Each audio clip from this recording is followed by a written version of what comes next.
Salve família, encarando aqui quem fala é o Davi, seja muito bem-vindo a este humilde canal. Meus irmãos, a gente vai fazer um vídeo diferente aqui, onde a gente vai ver tudo que está acontecendo, principalmente lá no Afeganistão, mas no Brasil também, na visão do filme do Nicolas Cage, filme muito bom, que eu já aviso aqui de antemão, que terá spoilers esse vídeo.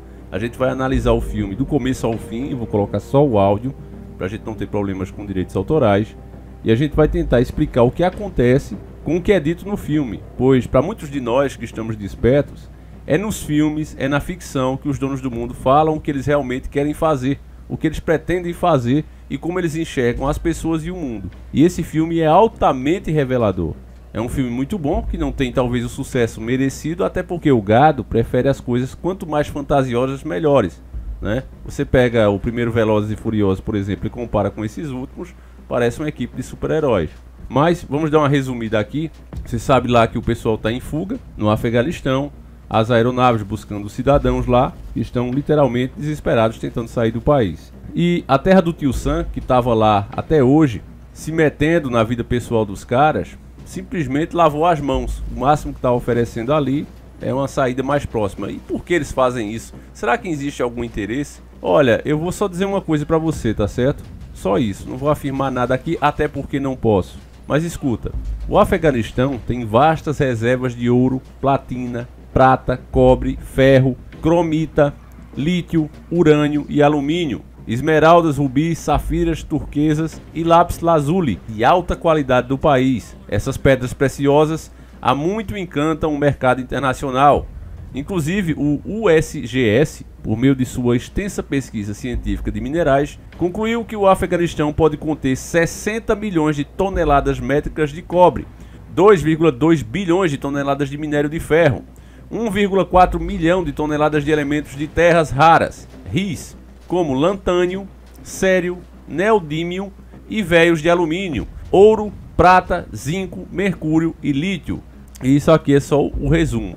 Então, quando as pessoas olham para o Afeganistão e olham aquela coisa seca, um povo que vive lutando ali em treta o tempo todo, elas esquecem que o que a gente vê com os olhos nem sempre é tudo.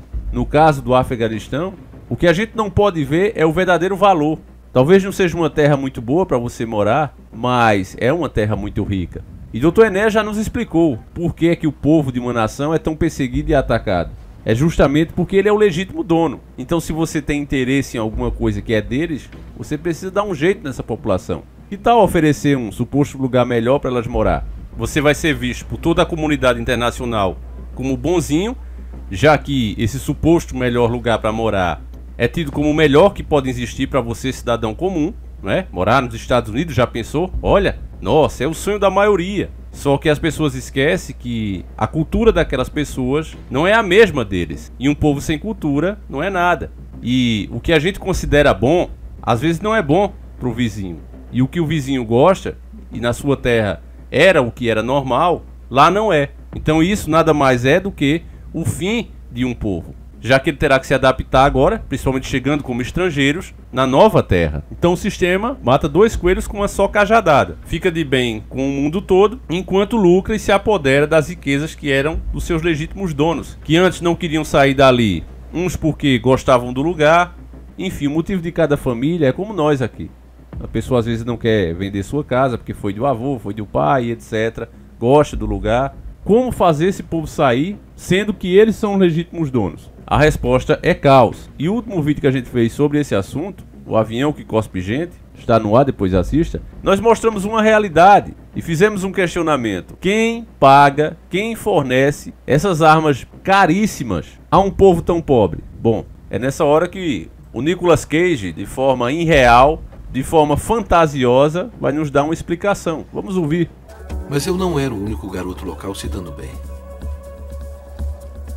Quando os Estados Unidos deixam uma área de guerra, geralmente eles não levam sua munição.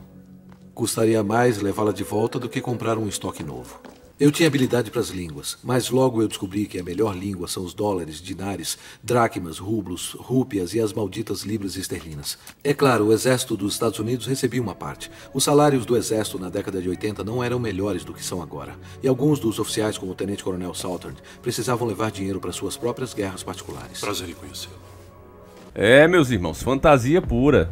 Mas o curioso, não é, que a gente fica pensando como é que se fabrica tantas armas desse tipo, tão bem feitas. Será que era possível fazer elas em qualquer canto?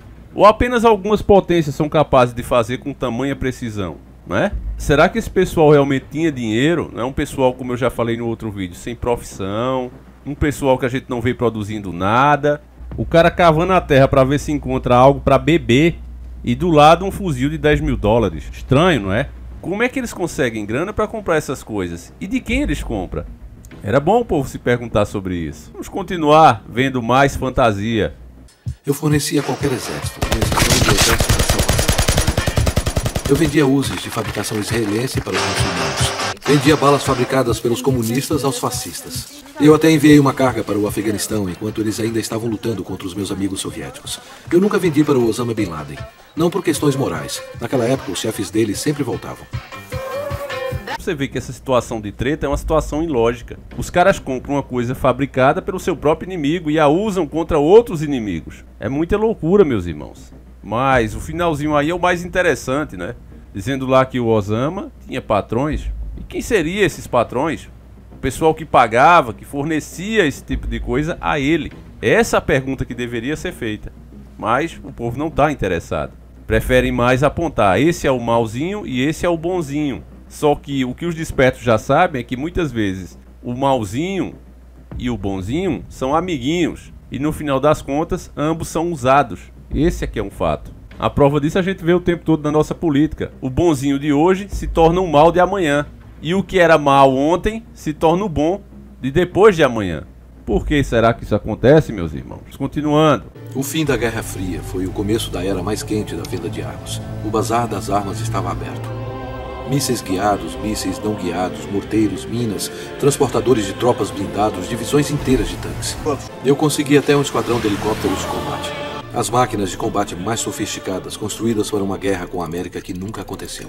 Graças a mim, eles finalmente podiam dar um tiro com raiva. Embora se trate de um filme, a pergunta deveria ser feita: o que aconteceu com esse armamento? Ele foi destruído? Alguém destruiria algo que vale dinheiro?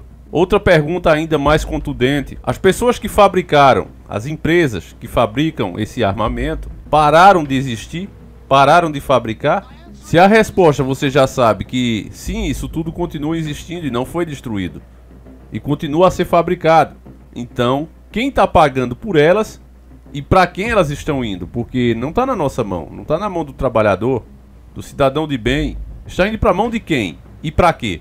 O trecho a seguir que você verá agora, ele exige muita sua atenção, porque se trata da velha ordem e a nova ordem se confrontando. Como a gente já descobriu aqui analisando a história dos Senhores do Mundo, onde a gente explicou uns trechos do documentário Gigantes da Indústria, e eu citei de exemplo na época J.P. Morgan, que queria de todo jeito a patente da energia e já tinha gastado muito dinheiro porque ele investiu no lado errado, nesse caso em Thomas Edison. E ele deveria ter investido em Nicholas. Gastando muito dinheiro, ficando mal visto, o pai dele cancelou a ordem dele. Olha, você está proibido de continuar investindo nesse louco. Quando eu voltar de viagem, eu quero que você já tenha demitido ele e desistido dessa ideia. E, de repente, o pai dele sofre um acidente de carruagem nessa viagem. E aí seu filho não tinha mais ninguém para impedi-lo e foi até o fim e conseguiu. Por meios obscuros, claro, mas conseguiu o que queria. Então para nós ficou claro que cada geração deles, dos donos do mundo, vai ficando pior. E aqui você vê a nova geração que está assumindo, confrontando a velha. E veja que eles ficam cada vez pior. Escuta. Eu tinha rivais. Você ficou tão rico vendendo para a CIA que parece não conseguir tirar aquela ideologia da sua cabeça. A Guerra Fria tinha suas vantagens. Mantinha as tensões congeladas. Agora é mais difícil determinar de que lado está uma pessoa. As coisas ficaram mais complicadas. Não, ficaram mais simples. Não há mais espaço no contrabando de armas para a política, Simeon. Eu vendo para os da esquerda e os da direita. Eu vendo para os pacifistas, que não são os clientes habituais. É claro, você não é um verdadeiro internacionalista até vender armas para matar os seus compatriotas. O atual estado de caos não vai durar para sempre. Vai ter que ter ordem. De forma fictícia, meu irmão, fantasiosa, você conseguiu entender aí por que é que o mundo está como está? Caos e mais caos, e em seguida vem a ordem. Aqui no Brasil mesmo, eu vou dar um belo exemplo aqui para vocês, é que já está faltando itens básicos na mesa do brasileiro. Tem lugar que a carne chega a 45, 50 reais o quilo. Então muitas pessoas já não comem carne todos os dias, não porque não querem, estão de dieta, mas porque não podem comprar. O desemprego é um projeto de caos, porque tem que ter desemprego alto para o trabalhador não ter opção, a não ser aceitar a terceirização da sua mão de obra, intermitência, precarização, trabalhar os domingos, sem férias, sem 13º, sem direito a nada. Ele jamais aceitaria isso, sem protestar, sem ir para cima, se a situação estivesse boa. Só que quando o caos está reinando, quando o cara olha para a despensa dele, bate no bolso, não tem um centavo, já está devendo aonde podia dever e sabe que não vai poder pagar, ele aceita qualquer coisa, e é o que está acontecendo. Por que é que você vê o povo literalmente sendo agredido nos postos de combustíveis, no supermercado quando vai fazer uma compra, quando vai pagar a sua conta de energia, e tá todo mundo calado? Porque as pessoas estão com medo de as coisas ficarem ainda pior. Então no filme aí você viu tanto a nova geração como a velha discutindo, e você vê que a antiga ainda tinha algumas prioridades. Não, olha, vamos colocar nesse aqui porque é mais certo. Mas a nova não. A nova não tem isso. Não tem essa de meus compatriotas. Em outro filme, o Carga Explosiva, eu coloco sempre um trecho aqui deles dizendo: acabou essa história de nação. Este é o novo mundo. Não há mais países. Isso é uma coisa do passado. Há apenas realidades econômicas, ganhos e perdas, eficiência e desperdício. Pense em termos globais, não locais. Se tiver que colocar todos para morar em uma certa região, eles vão diminuir o número desses habitantes e vão colocar. Sem essa de brasileiros, argentinos, americanos, não. Isso era coisa da velha ordem, que dividia. A nova não. A nova quer 100 bandeiras. E é por isso que eles têm batalhado muito para isso. E aí você entende também porque é que eles precisam de tanto dinheiro. Vocês perguntam: nossa, meu Deus do céu, por que esses caras querem tanto dinheiro? Você vê que um projeto dessa magnitude, literalmente mudar a ordem do mundo, é preciso muito dinheiro. Então você vê o combate ao nacionalismo, combate à religião e etc, etc. Eles vão diminuir o número da população em muito, para assim ficar mais fácil domar, mais fácil controlar, e aí acabar de vez com essa história de nações. Vai ser apenas interesses econômicos, cada região será explorada por esses valores e ponto final. Vamos continuando, que isso vai ficando mais claro. A pilhagem não morreu com meu tio. Depois da queda do muro, 32 bilhões de dólares em armas foram roubados e revendidos só na Ucrânia, um dos maiores assaltos do século XX. O mercado principal foi a África. 11 grandes conflitos envolvendo 32 países em menos de uma década. O sonho dos mercadores de armas. Na época, o Ocidente não dava a mínima. Eles tinham uma guerra de brancos no que sobrava da Iugoslávia. Eu fechei muitos negócios na Libéria, terra dos livres. Originalmente estabelecida como a pátria dos escravos americanos libertados, acabou escravizada por um ditador ou outro desde então. O último foi um presidente autonomeado, educado na América, André Batiste. Ele também era um canibal. Se eu achava que estava com medo do André pai, eu sabia que estava com medo do André filho. Tal pai, tal filho. A goiaba não cai muito longe da árvore. Ele também era um canibal. Dizem que o André comeria o coração da sua vítima enquanto ainda estava batendo para receber força super-humana. Esse trecho é muito interessante, meus irmãos, porque mesmo aqueles que dormem podem começar a perceber aqui. Por que é que esses ditadores entram lá e recebem ajuda internacional? Como é que pode uma coisa dessa? E é justamente porque quanto pior esses caras forem, quanto mais caos eles causarem, mais as pessoas vão enxergar ali que isso não deve acontecer no resto do mundo. Vão ter mais medo de que algo possa acontecer desse mesmo tipo na sua própria nação. E ficará mais na mão deles. Então, como eles mesmos dizem, é um mal necessário. Entende, meu irmão? Eu gosto de dar exemplo simples para que você entenda. Você pode estar aí com uma rachadura na sua janela e você sabe que precisa trocar. E você fica preocupado com isso, sua esposa fala o tempo todo. Mas se em um determinado momento alguém arrombar a porta principal da tua casa, a porta da frente, você automaticamente vai parar de se preocupar com aquela rachadura da janela. Porque você tem um problema muito maior agora para resolver. Então o sistema faz exatamente isso. Com a chegada das redes sociais, as pessoas estavam começando a questionar e ficando muito mais exigentes. Lembra as matérias internacionais, inclusive aqui no Brasil? O gigante despertou. As pessoas, como o próprio Paulo Jegues criticou, né? Todas as classes viajando o tempo todo para fora. Pessoas como ele se sentem ofendidas quando está numa Disney, em um lugar tido como uma conquista para esse gado de elite, para esse gado materialista. Acha que só ele deve ter acesso ali porque ele é um vencedor. Quando ele vê uma pessoa humilde naquele mesmo lugar que ele se sente mal. Ele vê que aquele lugar não é tão precioso, tão importante como ele achava, porque ele é uma pessoa superficial. Então, quando a situação estava melhor, estávamos aproveitando um pouquinho mais os benefícios que a nossa nação de fato tem, porque é uma nação soberana e rica. Eles disseram, olha, assim não vai dar para continuar. Se o povo estiver tão bem assim, eles vão ficar exigentes. Eles vão começar a se preocupar com coisas que eles não deveriam. E por isso é que a gente está nesse estado de caos proposital. Vamos continuando, que a coisa fica cada vez mais reveladora. A própria Monróvia parecia um outro planeta. Planeta Monróvia. Pela temperatura, era obviamente um planeta perto do Sol. Eu quase não vi nenhum homem branco e eu não saía da cidade sozinho. A periferia da cidade estava à beira do inferno. Eu não queria chegar perto. Eu posso até ver o que você está pensando, mas nós precisamos de todos os homens disponíveis. Mesmo que não sejam homens? Uma bala de um garoto de 14 anos tem o mesmo efeito de uma bala de um homem de 40 anos. Às vezes até maior. Ninguém mais pode parar essa chuva de sangue. Não é chuva de sangue, é banho de sangue. Obrigado. Mas acho que eu prefiro do meu jeito. Não vamos pagar o preço que está pedindo. Não somos um povo rico. Além disso, o mercado já está saturado com os meus Kalashnikovs. Você imagina que em algumas regiões do meu país dá para comprar isso pelo preço de uma galinha? Mas o senhor não pode olhar apenas o preço unitário. Existem também outros custos. É necessário forjar e validar os certificados para usuários finais, criar empresas de fachada, adquirir seguros, contratar pilotos e tripulação. Sem suborno, não se consegue um parafuso e uma porca no Bloco do Leste. Há suborno para parafuso, um outro para porca. Andy, me escute, esta é uma oferta cara.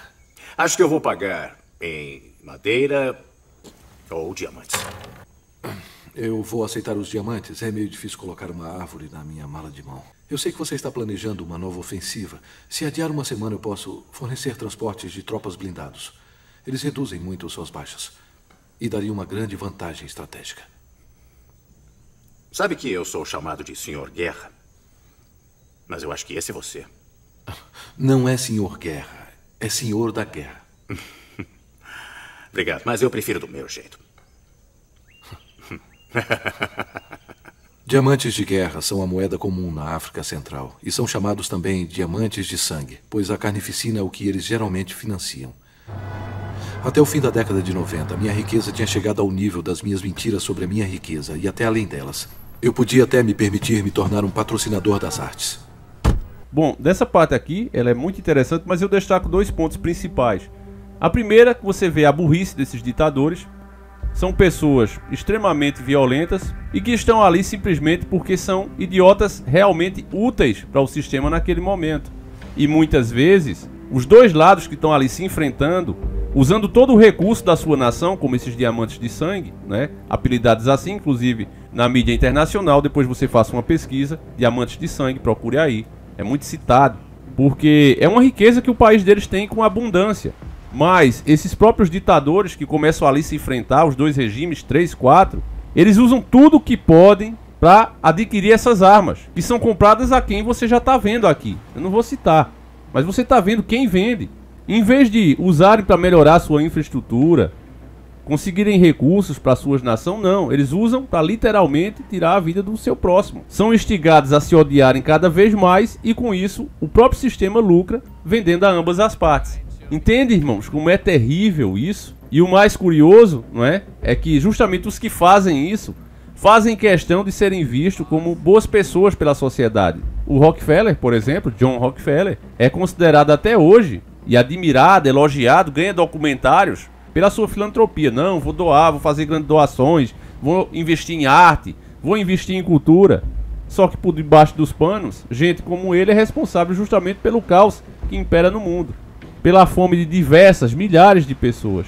E infelizmente é difícil falar sobre essas coisas e ainda é classificado por muitos como teoria da conspiração. Vamos continuando. Ela não sabe mesmo como você paga tudo isso? Não falamos sobre isso.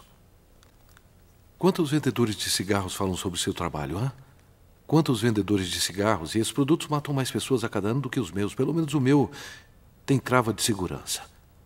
Se eles podem deixar o trabalho deles no escritório, eu também posso.